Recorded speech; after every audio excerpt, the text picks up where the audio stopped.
latest episode of The X Factor, and delighted today to have Pooja Agrawal, who is an operating partner with Kane Anderson on the commercial side of their equation, and she's going to help us unpack ways our members can consider to accelerate their own value creation journey by more effectively pulling that commercial lever, which can pay for a lot of sins. So with that in mind, Pooja, welcome. So glad to have you here today. Thanks, Rob. Great to be here. Okay, terrific. Could you tell us a little bit about your background and your role at Kane? Sure. I'm an enterprise software veteran with a deep expertise in fintech over the years. At Kane, I'm currently working with them as a strategic operating partner for the fintech business.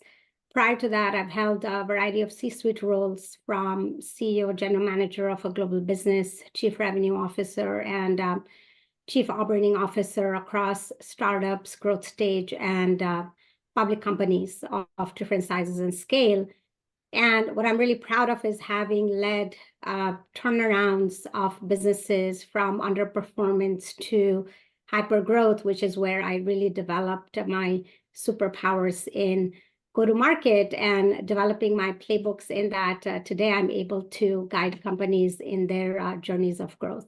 Yeah, terrific.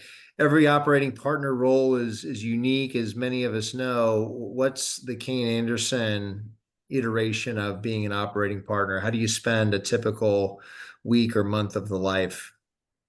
Yeah, you're absolutely right. The role has a lot of variety across different firms. Here, one of the things that Kane is very focused on is engaging the operating partners and that operating and industry expertise very early in the cycle from the theme creation, as they think about the themes every year, as well as company due diligence when they're analyzing the different investments.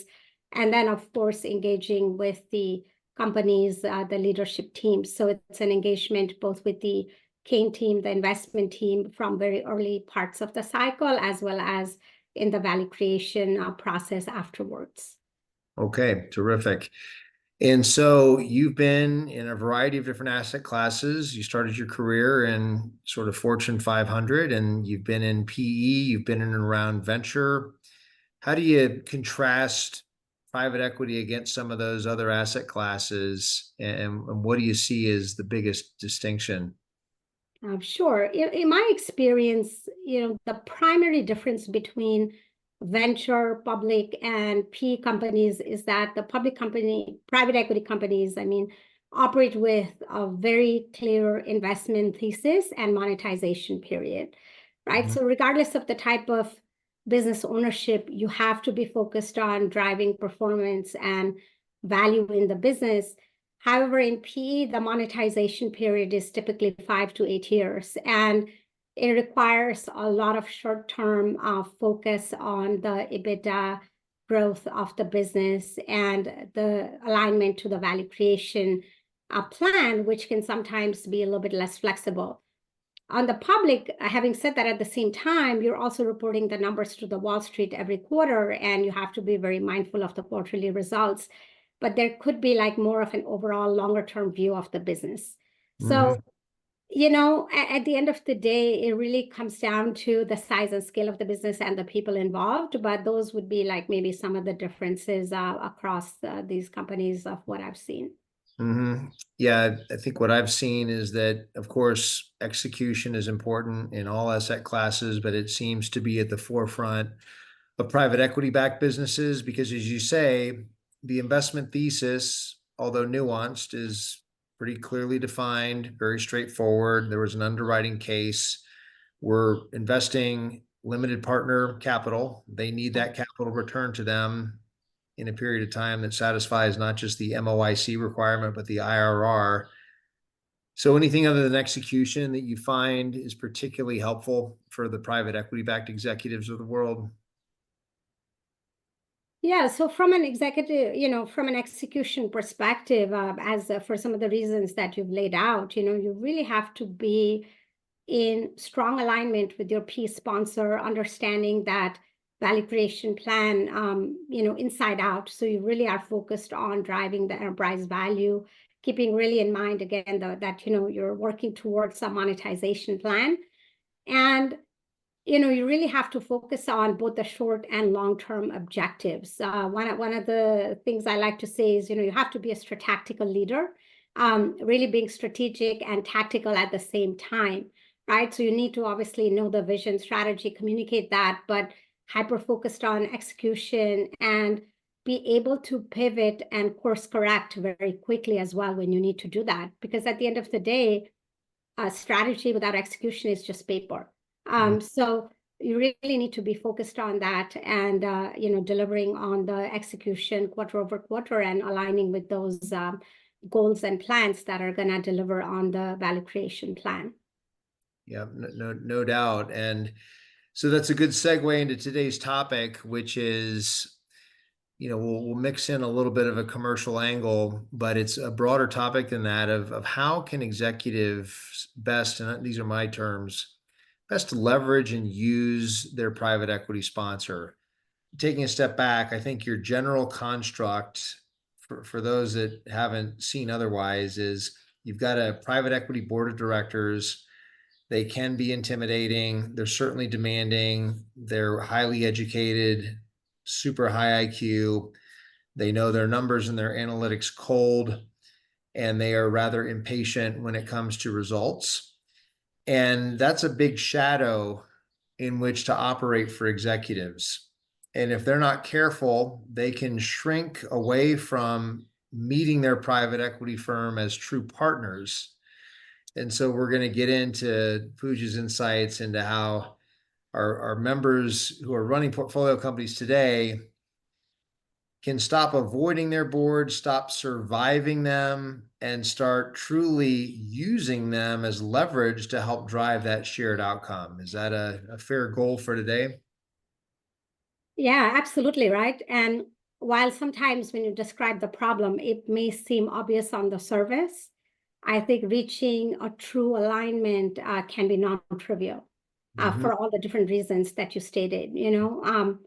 And I think coming in, again, it's important to understand those different perspectives that your sponsor has invested in the business with that timeline and monetization outcomes, and the expectation is that the executives are going to deliver on that.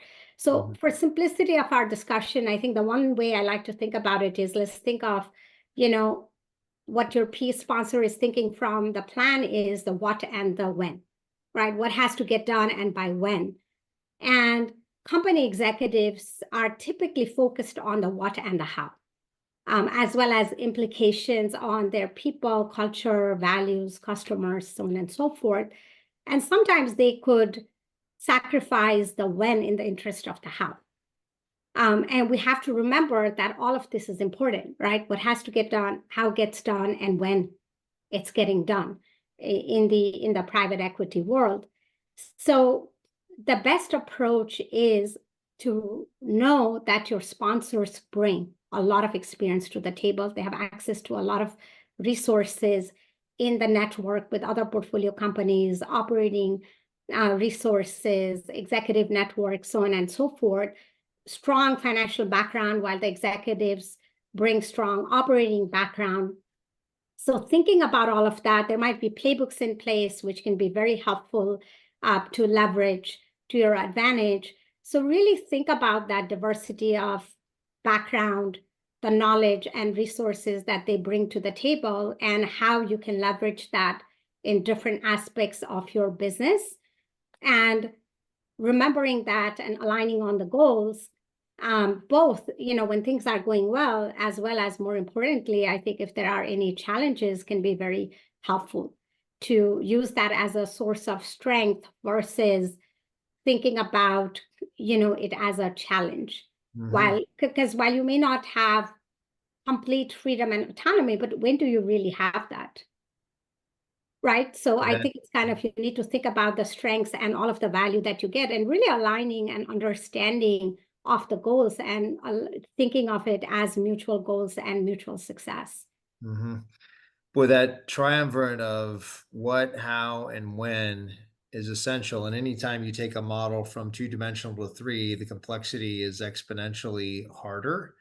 and it gets at a lot of psychology and behavioral idiosyncrasies that some folks need to sort of marshal and overcome in order to pull that off. What is it about the private equity board and management team relationship that creates a little bit of that inherent tension that can sometimes fester? Yeah, I mean, without being repetitious, it really is, the tension really arises from those perspectives, if you will, right? And because if you think about, if one side thinking about just the what and the when, but then they really are not, because at the end, to drive that enterprise value and success, the how is always important. And if the other side just thinking about the what and the how without the when, but that's also another extreme, because they also are thinking about having to deliver and achieve certain results within those timeframes. But the tension can sometimes arise when there is a lack of understanding of that value creation plan, maybe inside out, which could, and if open communication doesn't happen, it could lead to some lack of like transparency and trust. If there is not a comfort in being able to talk about the challenges and putting the hard things on the table, that can create some surprises. And again, lack of trust and transparency. And these are like kind of examples of things that can start to create friction and tension in that relationship. I've heard it said many times, good news fast and bad news faster. And Exactly. and I almost think of it as some investors just see everything as just news. It's information. They're so data driven that there's not always an emotion tied to an outcome. It's just we need to know, we need to know instantaneously, and we need that paired with what your plan is and when you're going to accomplish it by. Right. So we can feel that sense of trust, because if they don't feel trust from management, they will find a way to fill that gap by putting their tentacles into your business Yeah. to seek out that information on their own. That's right. That's right. And that's why I think, you have to be proactive and really create the right rhythm. And that's another thing you need to understand. What is the right expected rhythm of communication? Because sometimes that can be very different for executives based on what background they came from. They may not used to a very hands-on engagement from their sponsor, not only at a strategic level, but also at the operational level. And the Mhm. frequency of the communication might be different and more rapid, right? The depth of the data and KPIs and dashboards that you need to produce. So you have to really understand that and make sure that you're aligning and you can work in, that kind of mode, because at the end, while it might be different, it might be challenging, you're producing more dashboards, data, and KPIs. But let's face it, if you're an executive running the business, I mean, you have to know your business. You have to know your data and metrics. You have to know when there are variances and why that's happening, and the root cause, so you can course correct quickly, right? Mm, And be on top of what you need to do as an executive that's running the business. yeah. Since you've had the unique perspective of having been in a portfolio company and now on the deal team side of it, why do you think executives sometimes hesitate to ask their sponsor for help or to show that vulnerability? You know, human nature, there can be a lot of different reasons why this comes from. A lot of times, I think it really can arise from a place of not potential judgment or not damaging their reputation in the eyes of the sponsor, because the last thing as an executive they want to do is lose the trust of their sponsor. They may also sometimes feel that they need to have all the answers, because after all, they've been hired into the business to be the experts in their field. So they may feel like they need to have all these answers. So it could arise from, lack of trust. It could be cultural. Also, there are like different kind of nuances when we operate in a global environment. And it could also be personality. For example, even the brightest minds can sometimes struggle with imposter syndrome, right? Mhm. Um, But regardless of where it's coming from, the word vulnerability that you brought in the mix is really, really important. I think executives have to lean into the vulnerability and be able to ask for help and open up about the challenges as much as they are about the good news. And vulnerability can be a great weapon when we are being authentic. So my advice, usually what I say is, you have to remember like two things. Again, I kind of try to simplify things as 2, 3, ways so we can simplify it. But one, remember that your sponsors are already vested in your success and success of the business, because there's only one definition of success for all parties involved. Either everybody wins or fails. And when you think about that, it's easier to know that all of the experience and resources that they have access to, if you use it wisely, you can really benefit from that and prevent, a smaller problem from becoming bigger. The second thing, if you're dealing with imposter syndrome, it's important to remember that your sponsors need you as much as you need them. So you bring the human side of it, and you have to be confident as an executive about the value that you are delivering to the business. And it's okay to not know certain things. Having said that, it's always a fine balance, right? You have to do your homework. You have to know your facts and data and very carefully engage your sponsors in clarity of ask, because they're not going to know all the ins and outs of your business. But when you're top of your game, you've done your homework, you know what you're doing, you own your facts and data, you're executing, you can only gain from that vulnerability and carefully seeking their help in a proactive manner. We kicked off a search recently, and the sponsor made the comment that is familiar to me, but I love the way they phrased it. We want executives who communicate in facts, not anecdotes. And that may seem like an obvious statement, but it's getting to the heart of what Pooja is trying to signal here, is that know your business cold, know your data, and communicate in facts versus a 1 or 2 off anecdotal update, so that your sponsors can understand you. They almost speak a different language. It's a data-driven version of English that's not normal business discourse, let's say.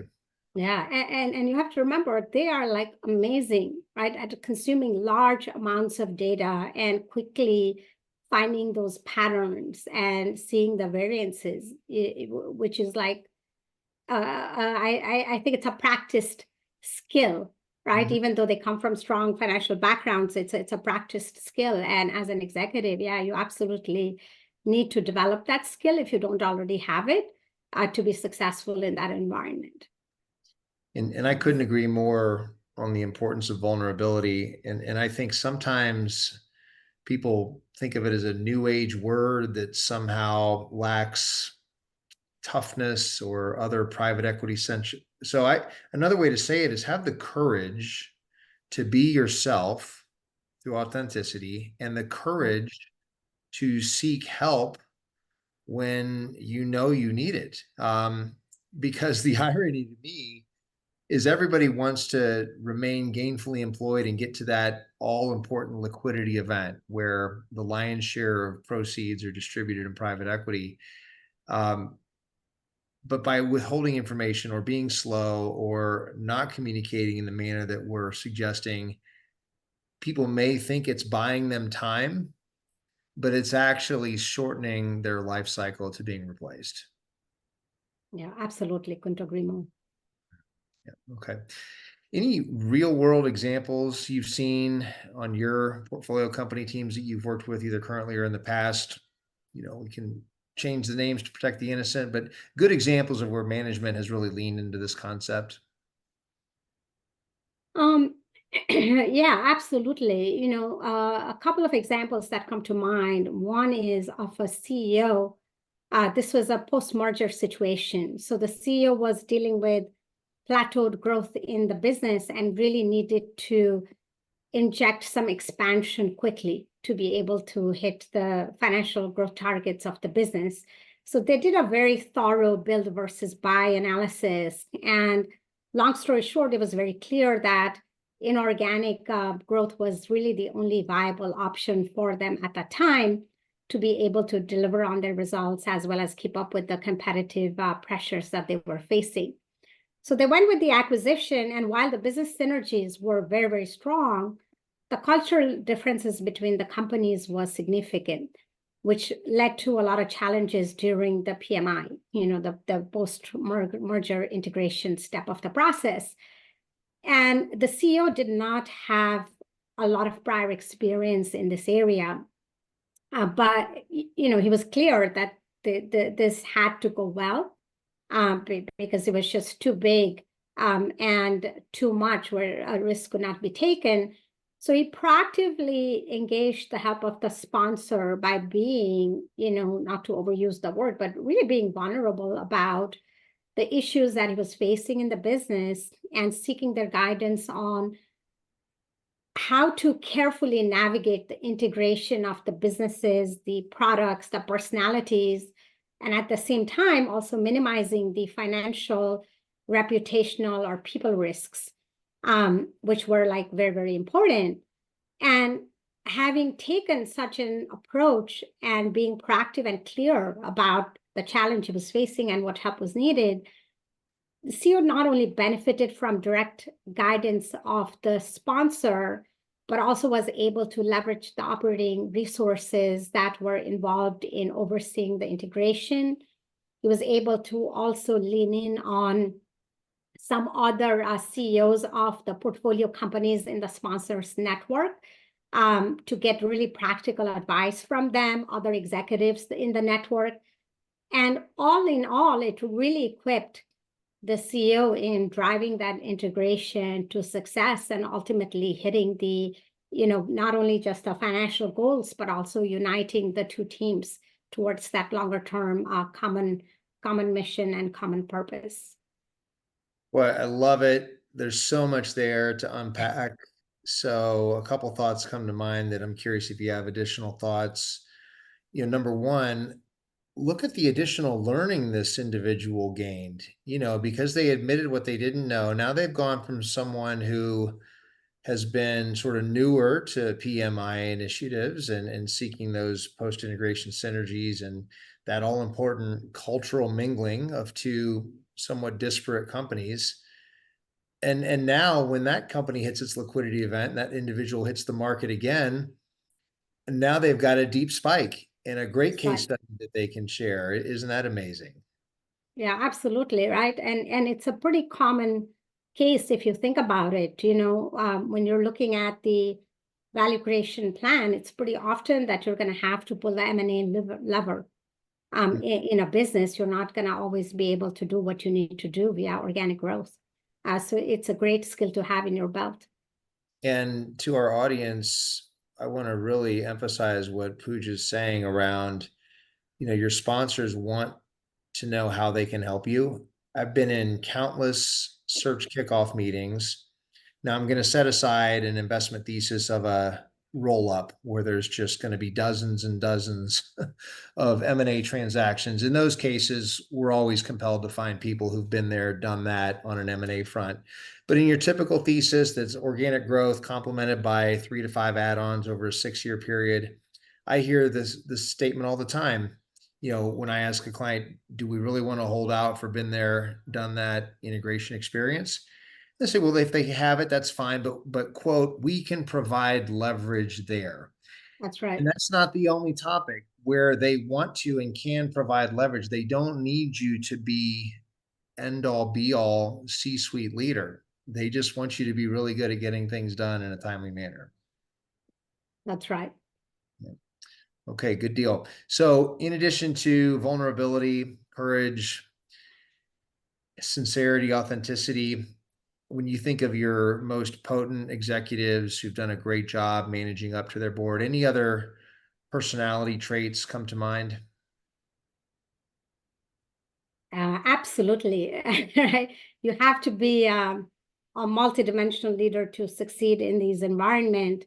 In addition to vulnerability, I would say and maybe this is kind of in line with that a little bit, but slightly different, that it's important to be decisive because you're hired to make important decisions and manage difficult priorities of a business, but at the same time, being open to input and feedback, because your sponsors do want to engage in the business, want to be comfortable with what you're doing, how you're doing it. So you need to somebody that's got that good balance between being decisive and at the same time being open to new ideas and feedback is very important.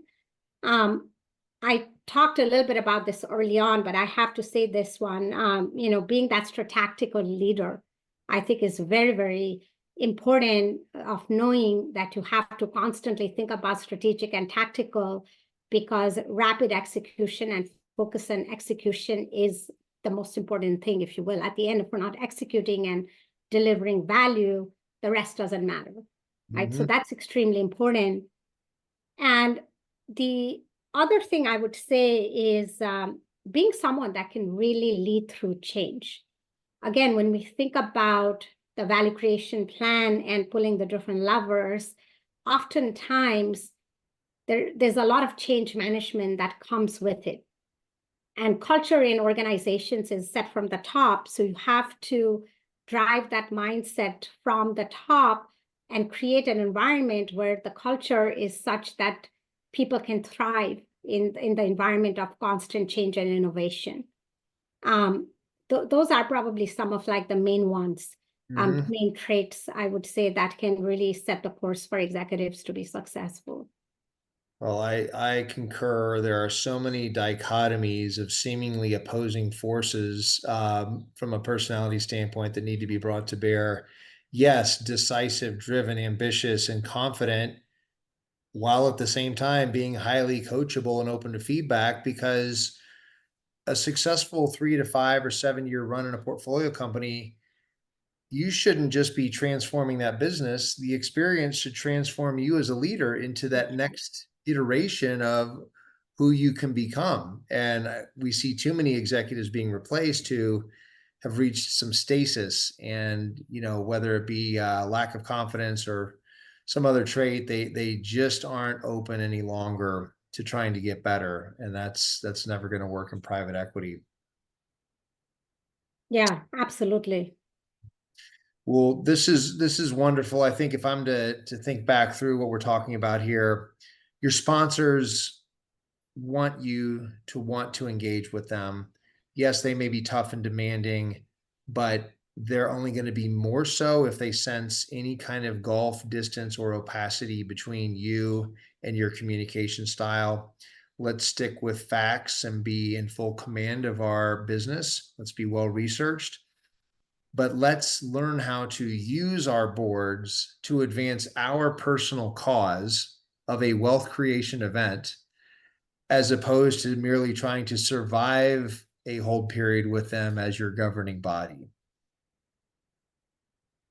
Any final thoughts beyond what we've covered that you'd want to leave our audience with? You summarized all of that really, really well, Rob. This was a great discussion. Thank you for having me here today. And in my own words, I would really iterate something similar, that, at the end of the day, we're all in it to build great businesses, to drive enterprise value and drive profitable growth.